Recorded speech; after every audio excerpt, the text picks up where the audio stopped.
ఇంత వాటరెందుకున్నది గొంతు తడవాలని దప్పి తీరాలని ఎంజ చచ్చి బ్రతుకుతున్నది సర్వలోకానికే విద్య నేర్పాలని గర్భమందు ఎముకలెదిగే తీరేంటో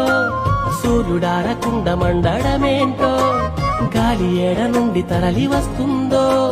పురుగు చిలుకలాగా మారే కాదేంటో స్పేస్కే శాటిలైటులే పంపగలిగిన సైన్స్ కైనా తెలుసునా అలా కడలిలో అలా ఎగసి పడుతూ పరుగులిడుతూ తీరాన్ని చేరాక ఆగేది ఎందుకలా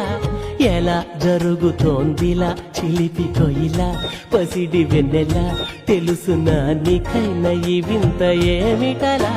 చిత్రమే ఆద్యంతమీ లోకము ప్రశ్నలే ఏ వైపు చూసినా ఆన్సరే ఏడ ఉందని వెతికితే అందేనే అద్భుతాల గ్రంథమే చూశాను చదివాను ఈ సృష్టి ఆ దైవ కార్యమే